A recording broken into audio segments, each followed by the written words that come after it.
Ta-da.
Wang.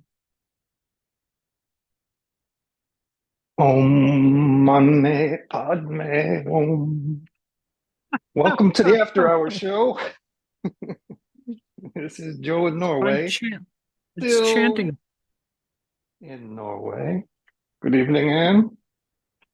Hey, Joe. Anne is a retired college professor and community member at the Daily Kos. She's a member of the National Council of Independent Scholars and is a contributor to the book, The Political Economy of Art, Making the Nation of Culture.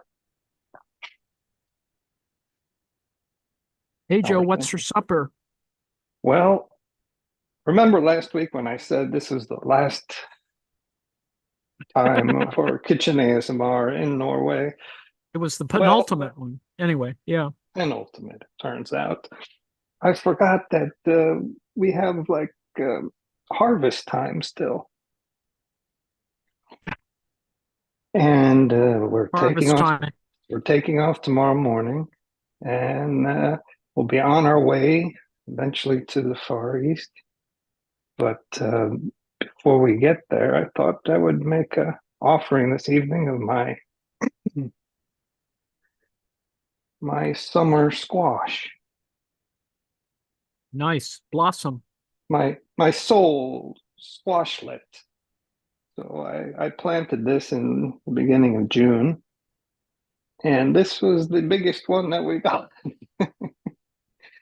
Just goes to show a little bit how harsh the climate is. It's middle of September, and the mountaintops are all dusted with several fresh layers of snow. So I think it's time to hightail it out of here, but we'll give it a shot next year. All right. Well, I've got winter squash, but we need to put it into perspective. Well, I also was planning to do some wild sorrel, so like a sour spinach, sort of. And this is our, just realized we mowed the back meadow twice this summer, and this is the third harvest of sorrel. So it's very sour, but it's not quite as pleasant as spinach, but it's very nice. But just to give some perspective on the scale we're talking here, this is your average carrot. This was going to be the main course today. I'm not sure what I'm actually going to do. I have some tapua, or apples. I thought maybe braised apple rings, or squash-lette, potatoes, earth apples. I'm not sure what, and I have a little bit of dill left. Everything else is rotten. That is average garlic, clove. So you're going to stir fry this whole business? Summer squash. Well, this takes about a minute on each side, maybe 30 seconds. I don't know. So I thought I'd saute it in olive oil with the garlic clove. So just and little bit of the garlic essence in the oil, and then salt and pepper, because these crisp up real nice, like vegetarian bacon. And then what I was going to do with the sorrel was, I don't know if Laurel's here. This is another alternative dish to use with faina, not Spanish, Japanese dish. Sesame, wilted or blanched spinach or sorrel in this case. And you can use tahini sauce, soy sauce, which I left outside. Ooh, my outdoor kitchen ingredients were still out there. I'll have to make a run out there. Okay. And then maybe some blanched vegetables. You can just take your time. I'm not sure exactly what I'm going to do, but we'll try to make it nice and pretty and Okay. half healthy and half using oil here. Okie dokie. Well, let me, this is a busy week. It was I think the biggest thing for Americans, North Americans, or members of the USA, is the debate between Mango Mussolini and Kamala Harris. And it's pretty decisive. I think it was pretty clear that Harris just made mincemeat out of Trump. Trump just did what he was going to do, and that is sort of gish gallop facts and what he thought are facts. So they're just all lies. Some people who are doing the counting looked at it as something like a 5-to-1 ratio. No, maybe more 20-to-1 ratio, as opposed to the 10-to-1 ratio during the Biden-Trump debate. They were trying to, some people have been trying to count the different, you could do a count of these kinds of things, sort of content analysis. And the point is that, and if you were watching it all today, Trump did a press conference, so-called press conference. He actually answered the questions of the press this time, even though he really didn't answer anything. He answered like he normally does, where he sort of talks a little bit and then changes the subject. It's just quite bizarre. But and I assume there's some sort of monetary thing involved, where he flies to California to his Pacific Palisades golf course.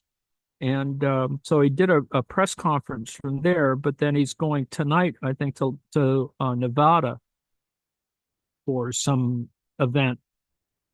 Anyway, the lies have stayed the same. It's just all the same bizarre overstatements. And this week's weirdness, I think, culminated in doubling down on total distortions. The idea that a legal population of about 15 to 20,000 Haitians who were brought legally to Springfield, Ohio. It's in the southwest portion of the state.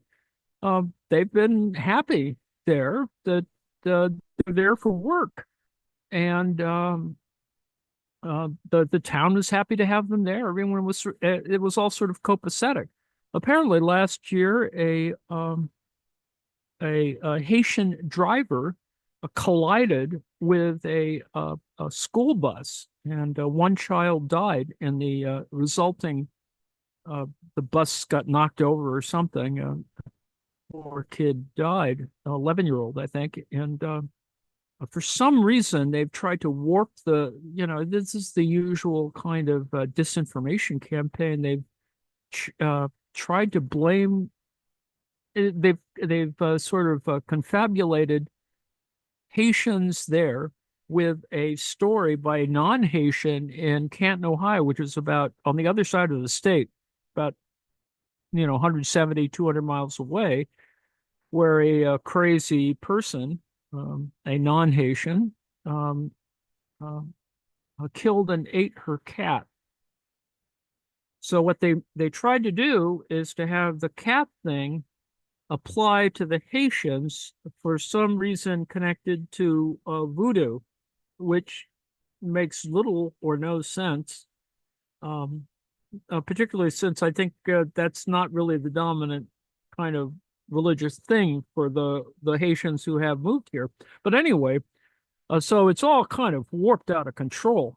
The and what Trump tried to do was to it was clear that he was sort of influenced by whatever the right wing has been trying to create by confabulating all these things together, claiming that Haitians were stealing geese from the pond from the local park and eating them, to eating cats, um, and generating a ton of AI generated illustrations. There's a lot of stuff there on the internet, and so that was sort of a trope of some kind, incredibly xenophobic, racist, just weird, actually, to use that popular term.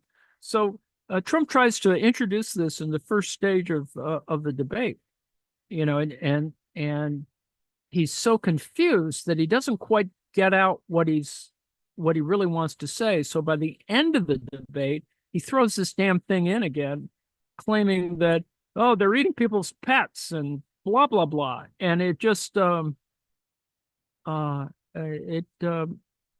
hopefully any sane person actually watching the debate, without any kind of precondition, would see how in mental decline. There's several analyses that sort of try to argue for the logic that he was trying to go for. In other words, there was a plan. I think there actually was a plan for how he was going to introduce this craziness and give it some degree of credibility to support anti-immigrant, the dominant anti-immigrant message. But it essentially got warped into sort of his screaming and yelling about some crazy claim that had no basis in fact. And he got mad at the moderators because the moderators already knew this whole stupid story and knew that the city manager, the police in Springfield, Ohio, said, hey, this is just nonsense, and pointed that out. And then Trump got sort of thrown off completely. And needless to say, Harris simply let him do his little crazy thing and hang himself with his own rope, as they say. Harris won simply by sounding like a normal person, if nothing else. And she had her own brinksmanship, of course. She decided she'd shake hands with Trump. Trump assumed that there was going to be no physical contact, because that's what happened with the Biden debate. They didn't, touch at all. Didn't come any closer than the distance between them, the podiums, and or the lecterns. And in this particular incident, no, she strode right ahead. Sort of shook his hand, and he got thrown off. I mean, he truly did get thrown off for some reason, whether it's a person of color cooties or whatever. Trump really wasn't quite together. Not that he's ever together. He's not a very good debater. Essentially, what he did was reproduce the same. Well, and in fact, what he tried to do in today's press conference, so-called press conference, was essentially correct or reel out the kind of structure of what he was going to say during the debate, because essentially any public appearance is sort of just the kind of production of the stream of consciousness weirdness that he has, where you get free associations and well, currently it's about pets. So the weird thing was, of course, that J.D. Vance supported this particular. There was no corrections of it at all. Vance just strode ahead with the kind of supporting Trump on this weird immigrant thing, and the point it was that Trump tried to work through was that this is about the border. Ultimately, it's still all about the border. And his falsehoods just have gotten worse. He claims, 21 million people have gotten to the U.S. undocumented people, and that's just not true. There's just, in fact, over a 10-year period, probably there's only been a half that, if at all. And they don't really quite count because you have people who come and then send them back, and so there's really the numbers are not quite what he's claiming. And of course, the primary point of all this blather is to support one of the underlying positions that goes back to the Project 2025, and that is that there's going to be a massive deportation. Well, first a roundup, as it were, and of course, creation of concentration camps, and no one wants detention camps. We can call them detention camps, but the fact is, people will be detained and then kept concentrated, as they say, and then sent back to whatever point of origin. And there's no real thought for how they're going to actually execute this. The issue, of course, is that it'll create business for privately owned prisons. There's a whole gap there between private and public prisons in the Sun Belt, closer to the border. So that's going to be an issue. Aside from 11 million people that they're going to hunt down, and they can hunt them down because there's, that there's an enforcement zone of 100 miles from the border, from all the way across the around the United States, the external borders, about 100 miles inland, is Customs and Border Patrol territory, jurisdiction. So you can probably get all those people in that kind of enforcement. I'm not saying that, to even remotely think about this is a good idea. It's not a good idea. It's totally, it's unconstitutional, I would assert, first of all. But secondly, it is just insane, and the product of insane minds. But it is a component of the Project 2025, which Trump says he doesn't know anything about, even though 80% of the people who were involved in the project at the Heritage Foundation are former Trump folks. And of course, there's a connection between J.D. Vance and the America First Project folks who support this, as well as the Heritage Foundation folks. And so all of these things are interlocked. It's just amazing that we have these. It's just gotten more extreme. Let's just put it that way. So we have that. There's that, and then there's all the continuous stream of lies that Trump keeps presenting. That all of it's hyperbolic. That's all. It's just a continuous stream of insults, suggestions. It's gotten all the way into sexual innuendo, a whole variety of just the strangest set of claims that it's comic at a certain level. But anyway, that's kind of what's going on. Trump loses the debate, claims there won't be another debate, but many people like Anthony Scaramucci, of the Scaramucci unit, that is of 11 days of working for the government fame, he has suggested that, or he's promising that Trump is really going to want another debate, even though he's claimed he doesn't want it because he knows he lost. I would assert that the next time this comes up, he's going to lose again, because this is it. He's kind of a one-trick pony. He essentially did all the same things that he did in the Biden debate. It's just as simply that Biden was a little out of it and could not respond quickly enough to the same production of blather. So, whereas Kamala Harris was able to simply make clear assertions about how absurd and actually triggered Trump, by suggesting that people should go to his boring rallies, which I think threw him off as well. He didn't sort of expect to be sort of taken on in a sort of blunt way by saying, well, your rallies are boring. the rallies are interesting because they're kind of like Grateful Dead concerts. There are people, and I was reading an article today about how it's not so much the rally itself, which is why people go away, but it is the formation, that is the assembly that people get in line, that all of the real rally activity goes on before the actual rally takes place. So people are standing around for hours on end, 6 to 8 to 12 hours standing in line, essentially. But that's where they get all their primary interaction with. That's the cultural activity is at the front end, not the rally itself, which probably explains why people get bored and leave, because they sort of are there and they suddenly realize, well, it's all the same thing around the first hour or 90 minutes in. And, they just decide, well, I've heard all this before and I'm going to, I have some better things to do, like eat dinner or whatever. So, but it's interesting to analyze it simply that these are socially constructed at the front end, but not at the event itself. And it's really quite explanatory. And in fact, there's support for it from the point of view of the person who was doing the analysis. I think it's a assistant professor at Maryland, and sort of using it as a field study.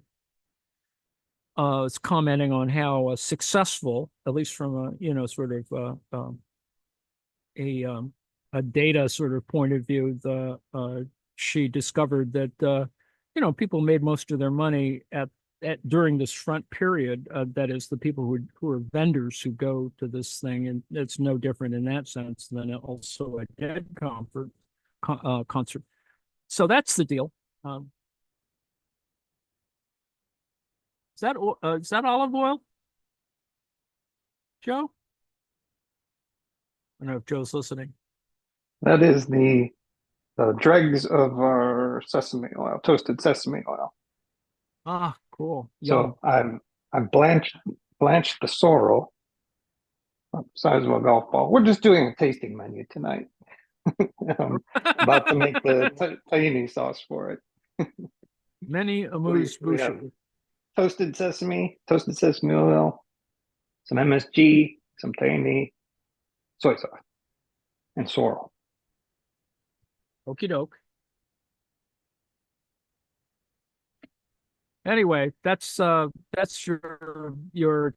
Trumpian news for the week. The Kamala Harris has had a lot of really interesting. What's that? Is that mustard?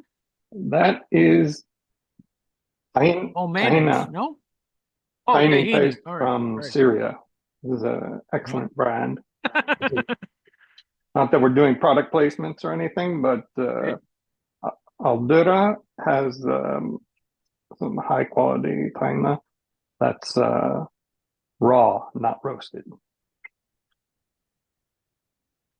I'm hungry again.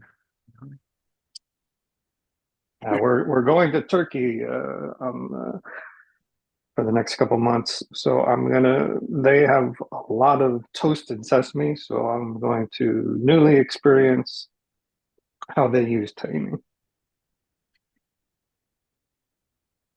Maybe I'll have a change of mind, but for the time being, I'm a big fan of the raw.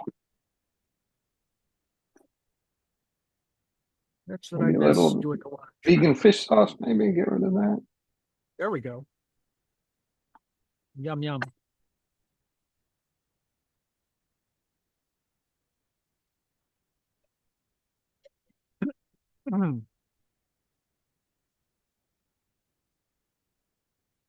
What's that? Grape leaves? Or that's a It looks sorrel? like grape leaves. They definitely do not hold their color like spinach. All right. An interesting thing. Kamala, speaking of which, Kamala Harris had some very large rallies this week. A couple after the debate, two, in fact, on the same day in North Carolina. And so there's actually been a slight polling shift, so that they think that North Carolina could be in play as a swing state. So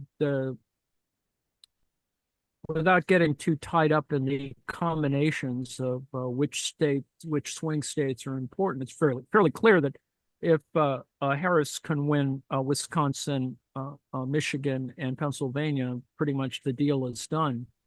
But obviously there's issues, and the polling currently still is pretty much even up. I mean, within the margin of error, with a slight lead to Kamala Harris. Generally, everything has shifted. Every state has shifted in Harris's direction, but it's still within the margin of error, so it's really tight. And needless to say, there is a kind of there's an argument, and not necessarily that's a good argument, but that there's a shy Trump votes, that is, that people are going to hold on to their whatever, and not tell anybody that they're going to vote, or they tell pollsters that even those that are within a kind of a linear framework, a longitudinal framework, that they're how reliable they are as likely voters. So there's a lot of problems in the theory of this. So everyone's on sort of pins and needles, but the Democrats, I think, are hopeful. The underlying argument, of course, is what's the state of a third party or non-major party voters. There seems to be less interest for libertarians and the Green Party at all in this process, but we don't know.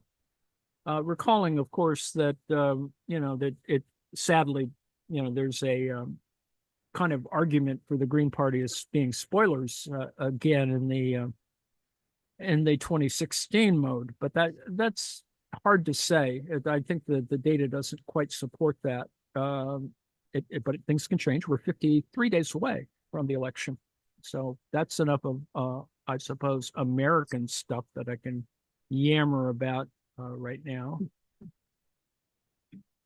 Joe, do you have anything you wanted to? Well, I'm debating whether I should slice this little feller in half or not. Be nice to get the inside of the flower displayed. You're not going to stuff the blossom, are you? I have nothing to stuff it with. Oh, all righty. Normally what I do is I let these get a little bit bigger, and then we chop up all the baby courgettes, squash, and then mix them with oil and herbs, salt and pepper, stuff them inside there, and then toast them in the oven with drizzled olive oil in there. They're insanely good. But I think you can see the stem in there. Nice. We're gonna try to cut that in half and then saute it briefly. I guess let me yammer for a couple minutes then about Ukraine. It's also been a busy week for Ukraine. Ukrainians still want the Americans to sign off on allowing We did it. the missiles. Nice. Beauty. Bisected. Hope I have enough room in the pan. Oh, looks like it. You use extra virgin olive oil, Joe? That's all the oil I got left. So Right. we're kind of blending Mediterranean and Asia here. Got a few drops of sesame oil. Okie doke.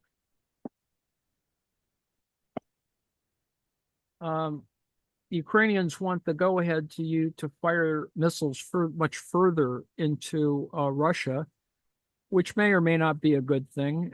There's issues of sort of parts and national origin where some of the other cruise missiles supplied, for example, by England, are actually partially American. So just in terms of material content. So these stories are all kind of fuzzy in that particular sense.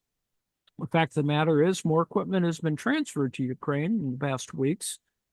Millions of dollars of stuff. I think another shipment came from the U.S. You know, the usual kinds of things: anti-personnel equipment, ammunition, a whole variety of other stuff. Transfers of vehicles have occurred. The thing is, you know, there were years of the no conflict between NATO and Russia in the post-Soviet period. So a lot of equipment just sort of was used for training, et cetera, and didn't get the same kind of use that that they probably would have if there actually been real war. And much of that equipment has reached the end of its service life or closer to it, and have been transferred to the Ukrainians. And the Ukrainians are the beneficiaries, and they're quite happy to have those things. I mean, on the one hand, the M113 armored personnel carrier has kind of thin armor and is a kind of problematic vehicle to support troops. On the one hand, on the other hand, there are a ton of them. The thing is like what 50 years old, and there are a lot of them floating around. So it's a good thing overall for the Ukrainian army. Recently, that is 2 days ago, I think now, the Ukrainians shot a Sukhoi 30 fighter bomber over. They shot one down over the Black Sea, which is one of the first in a while that they've shot an airplane over the water. That was fairly recent, although they didn't identify what type of missile got it. Well, the claim was that it got hit by a manpad, which is a handheld missile. I don't know. Some are Polish. There's an American version. The Stinger is, I guess, a manpad, technically. Anyway, they shot a fairly expensive piece of equipment down, Russian equipment down. So that's sort of the biggest thing got knocked down this week. Other than the attempt to send over 140 drones at Moscow. So that happened this week.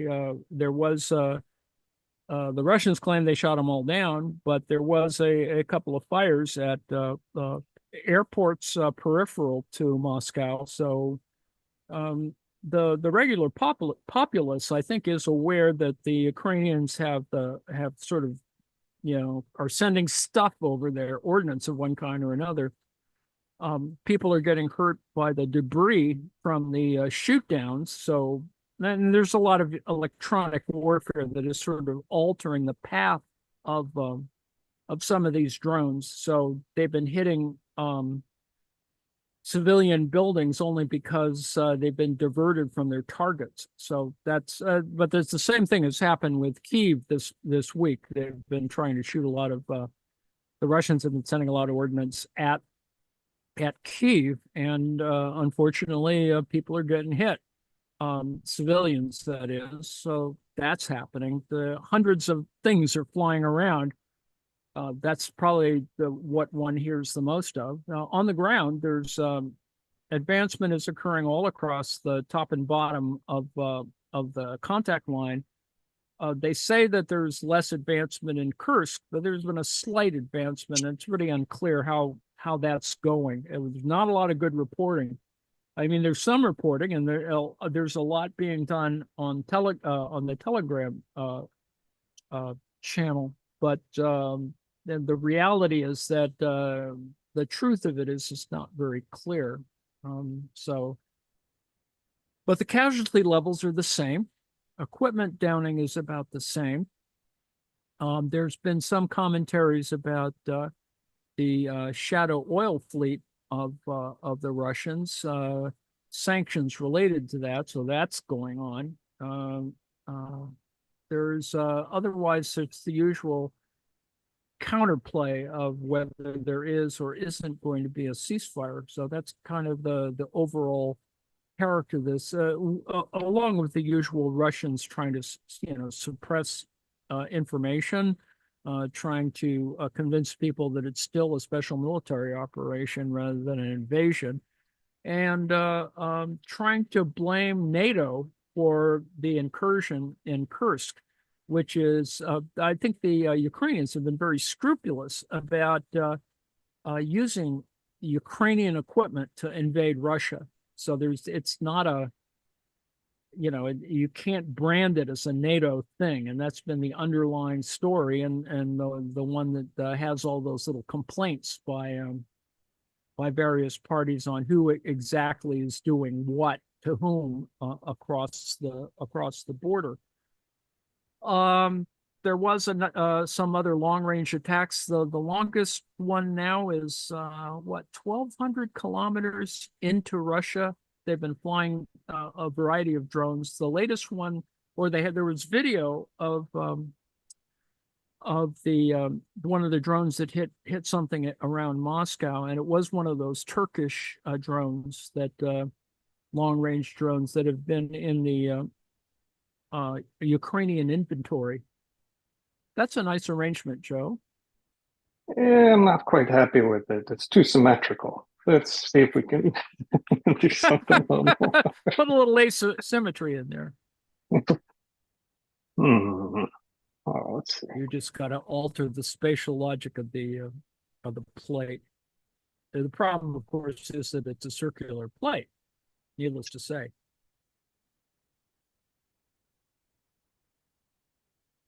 So that's pretty much the war as it is. Training is still going on in all cases. The transfer of munitions continues. They're the usual tragic stories, all kinds of incredibly tragic stories. The other people who are on Daily Kos, we seem to be a small enclave of folks who like writing about Ukraine, put up the more gory stuff. That is, when people get blown up or shot. I try to stay away from that, just simply because I think it's just awful to watch people get blown up. And yet that information is readily available on the internet, where you see individuals getting hit by first-person viewpoint drones, which means that's like getting hit by a rocket-propelled grenade at point blank. And it's very sad to see that sort of happen. Let's see. More vehicles have been captured. More Russian vehicles have been captured and taken back from Russia into Ukraine. So that's a good thing. That more of that it does happen. At the beginning of the war, they managed to get some really high-end equipment. What is it, a T-80 or a T-90 tank? They managed to. I mean, the real score will be if they ever, put the T-14. If the Russians put the T-14 tank out there, and the Unions managed to. Otherwise, the Ukrainians are being very productive, and as I think I've said before, all drones being used by the Ukrainians are produced pretty much from Ukraine. They're, all of the entire supply is essentially directed through Ukraine, and they've been getting some commercial drones, but they've actually been doing a pretty good job of building their own. The supply of drones doesn't seem to come from any place, whereas in the case of the Russians, they have these Iranian drones that they've been using a lot of. So that's the kind of the way the war is at the present moment. We can talk about other matters, certainly the GOP wants to shut down the government yet again. It's more of this holding the government hostage. And Trump has actually ordered, or whatever, urged the GOP to shut down the government at the end of the month. This is not going to happen, likely, but they're really very close in terms of votes. And whether the Republicans can really stay in lockstep, considering how There are some defections from Trump. Well, that's asymmetric now, Joe. Is that a little better? Yeah, This maybe. this kind of the sorrel poop didn't quite turn out the way that I was expecting. It was supposed to be a little bit more firm and dry. I made it I too much assume you have, liquidy. yeah, I assume you have some lemon, whatever, to cut the oil or whatever, right? Well, there's a balsamic in this one, and the sorrel is packed with sourness. Okay. Although I did put a little bit of rice vinegar in there as well. Ah, well, I'm hungry, damn it. Um, let's talk a little bit about the schedule this evening. Twilight Zone has returned to our little pod. Um, Prof. John has finished his relocation, got his equipment up and running, and we'll be watching Twilight Zone tonight. John, do you want to talk a little bit about the episode coming up? Yes, I wouldn't say I've completed my move, but it's definitely still in process. But I've gotten enough things working here that I'm able to give it a shot tonight and present to you an episode called Black Leather Jackets. And it is about a biker gang that invades a small, quiet American town. Hmm. I assume in your slide presentation you'll talk about the its relation to the paradigmatic movie, The Wild One. Yes. Um, I would What? definitely do that if I had seen that movie. Oh, It, all right. There's Marlon Brando. Marlon Brando. Okay. is Is this that where the he's in the white foundations? t-shirt? Is this the foundation story for Sturgis? Well, you'll have to tell me. Sturgis, yeah, South Dakota. Indeed. Yeah. Well, the story of biker gangs taking over towns, that's the kind of subtext for the Trumpian fear campaign about Venezuelan buildings in Aurora, Colorado, which is not true, but is the trope that has also been cranked out there. And Trump didn't even get to that one and during the debate, even as he tried to pump it up earlier in the week or late last week. I'm sorry I interrupted you there, John. Anything else you want to talk about in terms of what's coming up? Just to say that I'm not ready to start Star Trek yet, as you mentioned. So that will have to wait another week or two. Um, and yeah, that's all I have to say for right now. Okay, the substitute this weekend on Sunday. Normally, we used to be showing Columbo, but then we shifted to Star Trek, and eventually we'll get there. I volunteered to. I may even do slides for this one. Um, we're gonna watch Galaxy Quest this afternoon this Sunday afternoon at 5, in place of the a regular what's going to become the Star Trek time. So you may want to come by and watch that. And as I said, I may even have slides for it. We'll see. I have a theoretical position why I selected Galaxy Quest as sort of a preliminary to the return of Star Trek. Anyway, so there's that. We have other things coming up. I'm always an advocate for slides, Anne. So I hope you'll do that.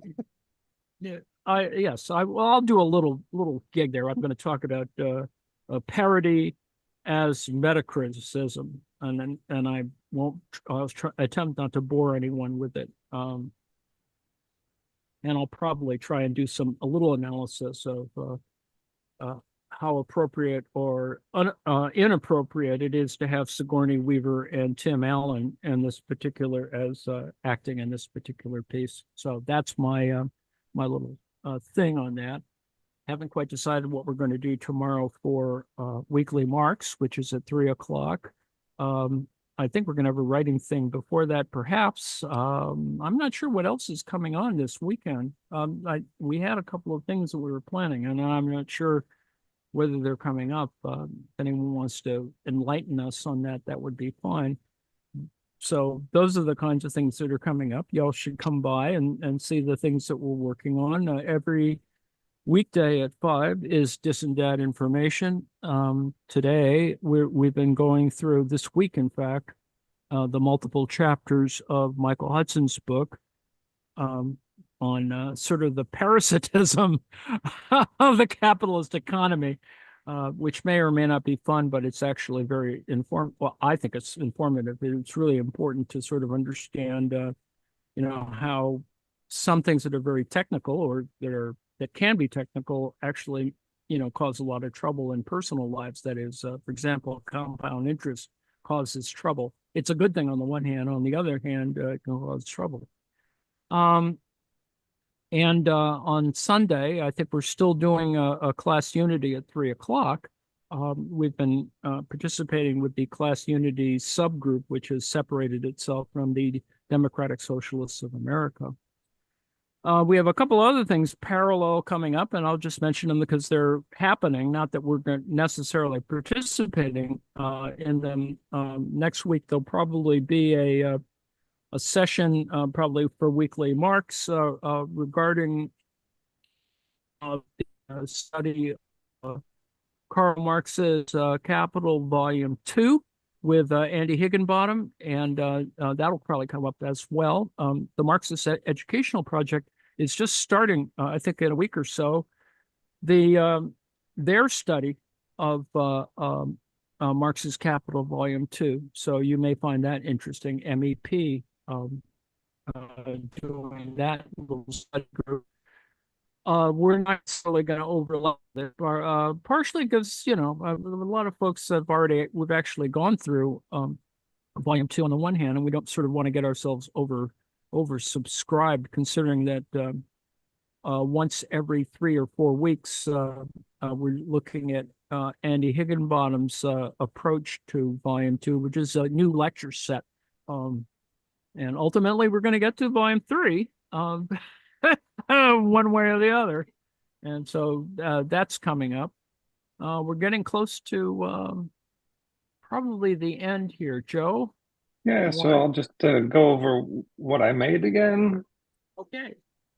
Our last harvest, my lovely little courgette-lette, squash-lette, which I sauteed for about 30 seconds in oil so that the flowers crisp up nicely. Got a little bit of a char.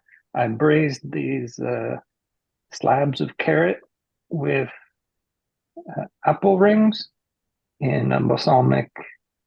I braised them in balsamic. And I've got steamed potatoes. So these are apples and ground apples combination there. And then I made the sorrel with tahini and sesame and soy sauce. Little traditional Japanese salad that doesn't look so pretty here. The color went straight away from the sorrel. It went full olive drab. Almost immediate. Actually, immediately it went.